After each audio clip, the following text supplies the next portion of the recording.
Tiene la palabra el representante de Brasil. Obrigado, senhor presidente. A delegação do Brasil gostaria de primeiro expressar a nossa completa solidariedade ao governo e ao povo bolivianos pelos lamentáveis acontecimentos ocorridos na Europa. A presidenta Dilma Rousseff, em nota emitida na ocasião, declarou a sua profunda indignação e repúdio ao ocorrido com um avião presidencial, o que de fato requer explicações e desculpas correspondentes. Na nota da presidenta Dilma, eu destacaria uma frase que sintetiza o sentimento do Brasil e que eu pude constatar se reflete também no restante da América Latina, pelo que discutimos nas reuniões do Grupo ALAD. A frase diz: o constrangimento ao presidente Morales atinge não só a Bolívia, mas a toda a América Latina.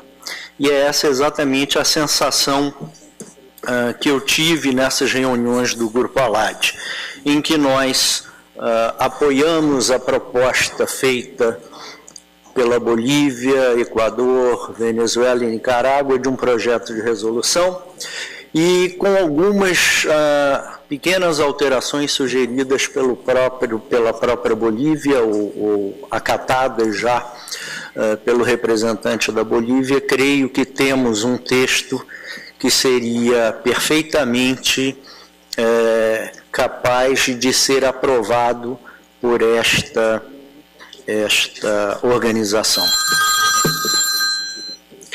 Infelizmente,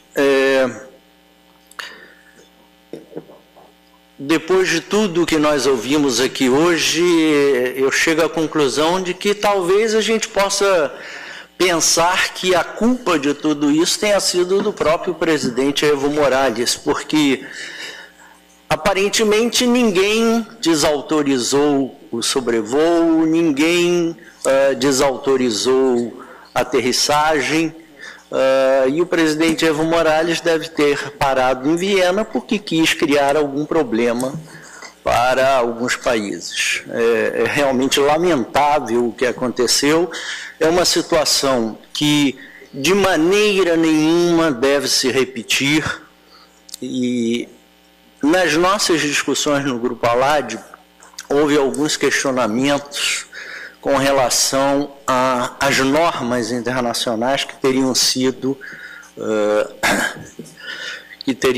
desatendidas.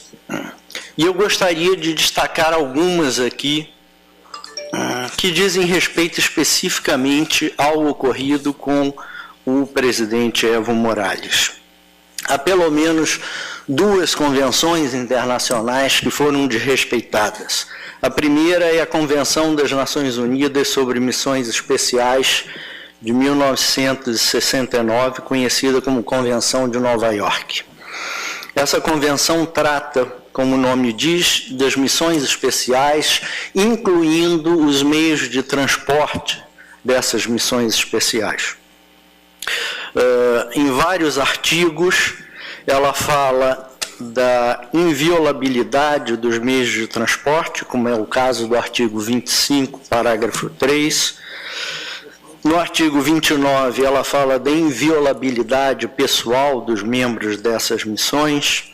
No artigo 21, ela estende esses privilégios aos chefes de Estado.